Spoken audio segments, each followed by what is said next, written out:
والله النبي محمد بركي لا ويديه لا يري عملك ugu badan ee dadku jannada ku galaan noo sheeg wuxuu taqwa Allah wa husnul khuluq ba nabigu yiri عملك ugu badan ee dadku jannada galideeda ay ku mutaystaan waa alla ka cabsiga iyo dabeecadda wanaagsan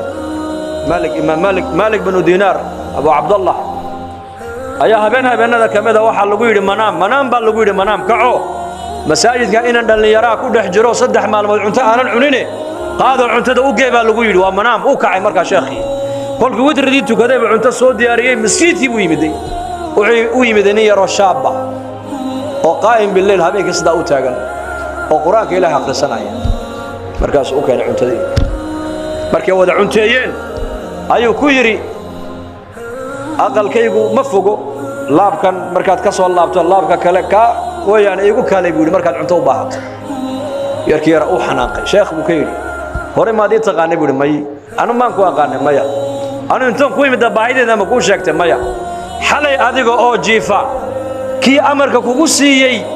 inaad kacdood ii soo adeegto cunto aad ii keento ka bariyadiisa intoon dhaaf adiga maan ku imaadaa buu ka yiri anu meel baan aqaanaa weeyaan meesha wax caalamka meesha laga maamulo ayaan cilaaqo la leeyahay weeyaan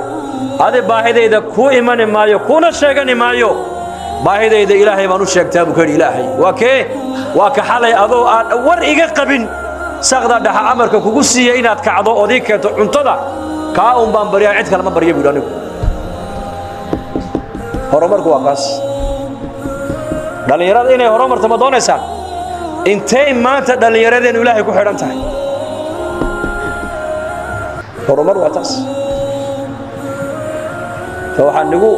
nafteedana aan ugu nasteexaynaya inagana nagu nasteexaynaya Ilaahay ka cabsano insha Allah dhahada noloshaada adduunyada inay hagaagto aakhiradana ku hagaagto waxa seeso ah oo alla ka cabsi dhalinyaratihiin awlaadaydi baad ladaatihiin waqti fiican waad haysataan waxbarashadana ku dadaala laakiin diinteena ha ku dadaalna amal ku dhaqankeyga diinteena barashadeedana ha ku dadaalno adoo cilm maadiga dhiganaya cilm sharcigana baro adoo cilm maadiga dhiganaya quraanka Ilaahayna xafid waliba cilm maadiga maanta dadku ay dhiganayaan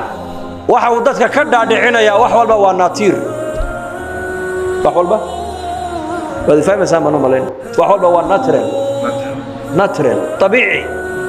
xanuunkan imika adduunka yimid baa lagu waa tabiici duufaan baa yimid waa tabiici dhul baa gariiray waa tabiici saasay ku oranayaan gaaladu laakiin tabiici maaha quraanku waxa uu leeyahay wax tabiici ma jire Allahu khaliqu kulli shay walba ya abuuray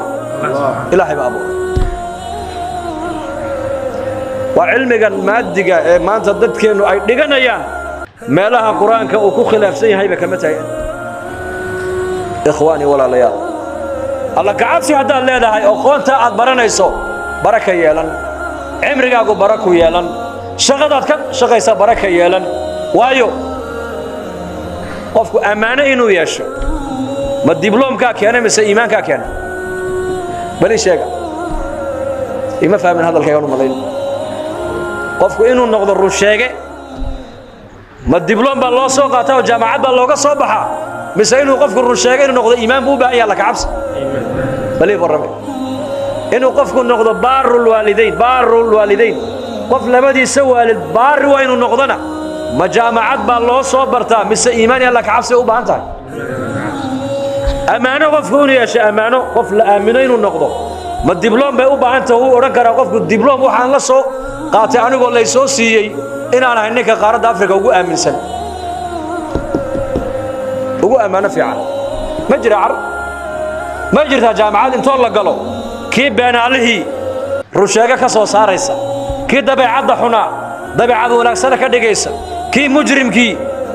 mid wanaagsan ka yeelaysa kii labada waalid ku xumaa mid labada waalid u fiican ka yeelaysa ma jirto jaamacadaas way jirtaa jaamacadaas waa jaamacadda waa masaajida waa barashada diinteena waa iimaanka waa dacwada laga shaqeeyo waa iimaanka la dhiso weeyaan waa masaajidoo la camiro waa quraanka la barto waa akhlaaqdi nabigeena calayhi salaatu wassalaam oo culimada la weydiyo laga barto taasa qofka bini aadamka hagaajinaysa marka diinta ku hagaajinaysa ugu diin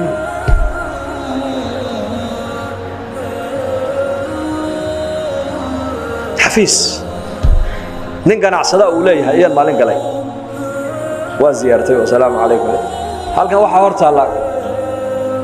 kamera ba ku reeban xafiisooda ku rakiban kamera marka halkan uu ka shaashad ba hor taalo ka daawanaya xafiis walba intuu qof ee soo galaysa iyo qofka xafiiska fadhiyay wuxuu ku mashquulsan yahay gabdha ku jira markaas aan ku yiri war maxaad ya balkan maxaad u dhigatay baan ku yiri wuxuu dadkaasi ma adarkaysa ha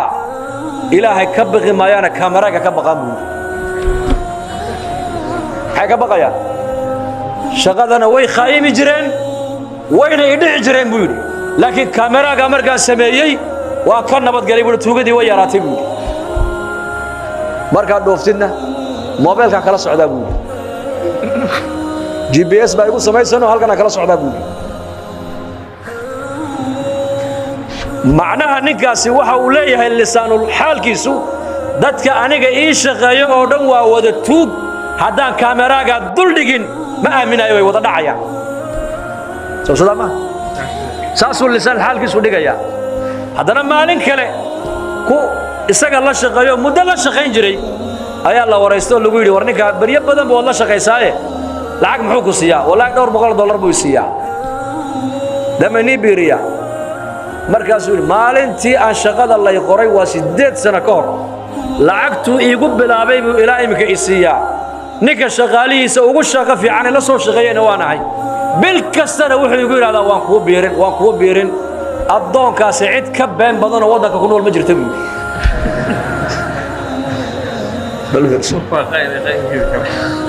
isagii ayaka waxa uu ka aaminsan yahay inay yihiin tuug iyakiina waxa ay leeyihiin he beenalowga wadanka ugu been badan waa isaga waxa laga yaabaa diblom uu leeyahay master aan yade waa nin jaamacada ka soo baxay waxa uu shaqeeyo dhan jaamacaday ka soo baxeen laakiin la isma aaminsana maanta qofka in la aamino amaana yeesho waxa keenay waa la kacabsi حكينا إذن وين فهمتها إيمانك يا الله كعبسك يا دينتو واحد علماء وهذا كوكوبا معها وواحد مجتمع ودا كودا نباهيه ما تودا كيل وعنوبا أنا نن إنجنيرو إلهي كعبقايا نن دكتورو إلهي كبقايا نن بروفيسورو إلهي كبقايا نن وزيرو إلهي كبقايا نن مدحوينو إلهي كبقايا نن تاجرو إلهي كبقايا نن فقيرو إلهي كبقايا نن دليرو إلهي كبقايا هوين إلهي كبقايا علماء إلهي كبقايسا هداي أمدو إلهي كبقدو قفل بحقي سوهلي وقادا نلشر وينو معنا إن شاء الله هذا إنان إلهي دينتي سي إيمانك إنان برنا وديار منه فاعلم أنه لا إله إلا الله واستغفر لذنبك وللمؤمنين والمؤمنات والله يعلم متقلبكم ومثواكم قرآنك إلهي كل شيء وحال شيء يا إن إيمانك الله برتا وواجب على كل مسلم إن دتك إيمانك الله برا وعلمك قرآنك الله برا وحديثك النبي الله برا ويقينك الله برا وعقيدتك الله قدسا وهلك النبي محمد رسالته وكبل عمل بركة وحبرشدنا كود ذلك دين تبرشد دي إيمانك أنا برشد سكود ذلك إن شاء الله هذا فراغ مركز هشان وحن نقول ديريننا نقول بوري جريننا مركز كدعوة كالله وجماعة عدد أنكو أرضي جيبوتي أنت إسكولك أي دجنا يعني ما تهابنو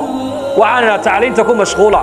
لكن مساجد يحافظه قال الله قصة ما يقولنا عين كنا لكن ما أنت فصحي جانس أي هلان وحال لقد البين جماعة الرعان إله درتو بحان إن شاء الله هذا إنه كنا جانس مركز هشان إن هذا إله درتو بحان من نيوتين إن شاء الله هذا ولا ينيوتك عن تاتك دمبينا الله هداف دمبي والدتنا الله هداف دينت الله ينوم عليه مرلكنا الله شافي موتاتكنا الله ونحرست أمن إيمانك الله ينو زيادي تبضنا ولا لهنا أو دبد يجودها بجوج أيه دعاء البنية أفضل بالكو كقربسية قربان الله كقال قروي بكان عافمات سريع الله سي مرادك وقوم مع سنة قعنت ميد الله كسي إنك نأمنك إيمانك الله ينو زيادي وقانت أدبرنا إنسان تو النفتي يدينتي نية دلكي ناتكوها فعدان الله إني جيل دلكنا جوكتان أمني إنسان الله نوعد كيو أمني إنسان الله نوعد كيو muslimiintana meel ay joogaan muwaafaqiin midnimana allah siiyo sallallahu alayhi